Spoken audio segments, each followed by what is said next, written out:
The perfect Sony FX3 cinema rig build exists. This is CINE BACK, created by Caleb Pike from DSLR Video Shooters.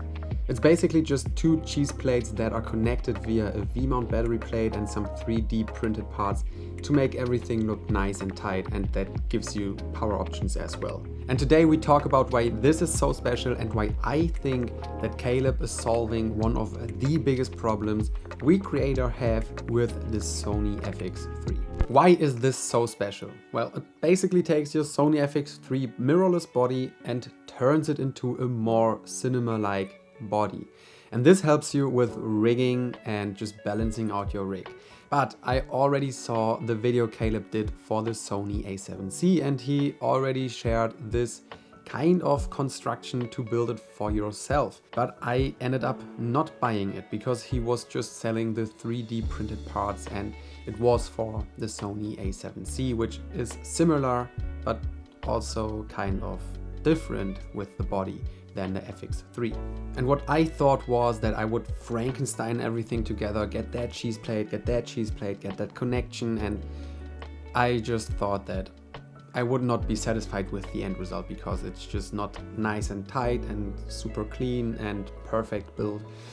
So I ended up not doing this, and now what Caleb is doing is amazing because he is building this CINE BACK for you and ships it just like this. So everything you have to do is to screw on that CINE BACK onto your camera with just 3 screws. You also have to make sure to have the right cage for it though, but I guess this is not a big deal. And the fact that I just have to buy one single item and get a perfect, nice and tight rig build sold me already. But that built-in D-tab splitter, that is insane because it not only looks good, but it's also super helpful for rigging your camera in a nice way and powering your camera in a nice way, because it also helps you with cable management because you can tuck it into that construction kind of. It just looks really, really good. But it also got an on-off switch that helps you to turn on and off your whole camera rig with all that accessories that you are powering via these D-tab splitter. So again, you just have to turn on that switch and your whole rig is turning on. That is so cool. That is really, really insane, and I'm really looking forward to this. So yeah, I didn't hesitate long and just bought one for myself, and I'm super happy that I was fast enough that I saw this video and went to his website and ordered one for myself. And honestly, I'm super excited. It's crazy. Why do I think that this solves a problem with the Sony FX3? Well, the Sony FX3 is an awesome camera and I use it for most of my client work projects as well as my passion projects that you see here on YouTube. But it got one minor issue, in my opinion, when it comes to rigging out that camera and balancing it. It doesn't really matter which glass you put on front of your camera, it's probably going to be front heavy. And I have balanced out my rig right now with my V-mount battery quite good, but I have to split my fingers when I use my top handle, and yeah, I would just prefer to have another solution for that. And there is another solution for that, and that is to just switch or reverse your top handle on your camera. That works as well, but there are 2 problems with this. The first one is that it looks bad.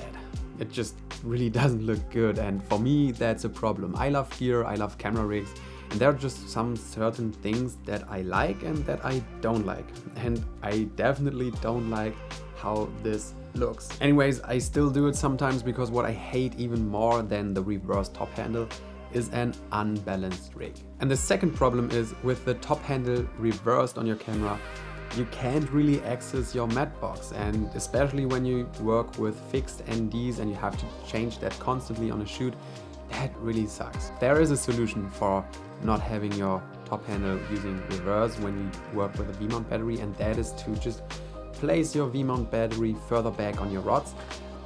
But there comes another problem, for me at least, and that is that this really doesn't look good. I just hate how it looks, and I did it on some shoots. Here are some behind the scenes where it's not nice and tight towards the camera and further back because this balances out the rig quite well. And I don't know about you, but for me that is a big point, whether I like to work with my rig, whether I like how my rig looks, because this motivates me to go out and create something.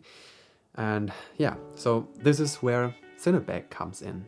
The whole rig is going to place your V-mount around 7 centimeters, I guess, further back than in the configuration that I usually use. And this alone balances your rig way more. And also that cheese plates on top, on the bottom of your rig, is going to add some weight to your whole camera rig. And it's adding the weight in the back of your camera, which is awesome. And also with the top plate, the cheese plate, you have several mounting options for your top handle, which allows you to balance out your rig even better depending on which lens you use. And that is just super handy to have. And another thing Caleb talked about is probably going to solve another problem, or let's say another downside of the Sony FX3, and that is ports. And I talked about it in another video lately that I would love to have SDI ports on the FX3, and he obviously can't build in your SDI ports on your Sony FX3, but he talked about a conversion from that HDMI to several SDI out ports. And I'm really looking forward to this, because this just helps you with the workflow when outputting a signal or also working with external monitoring. And this is just also a more common way on bigger sets to use SDI ports. So I wouldn't say no to more ports on my Sony FX3, and I'm really looking forward for this solution that Caleb is building. And I'm also curious on whether this is something that I can just add onto the CINE BACK that I already purchased, or whether this is another CINE BACK version that I have to purchase. But I probably would even get that newer, more advanced version as well. And why is that? Why would I build out my Sony FX3? Because I'm going to stick to my Sony FX3 for quite a while, because I just love it. I love to work with it. I love what it gives me.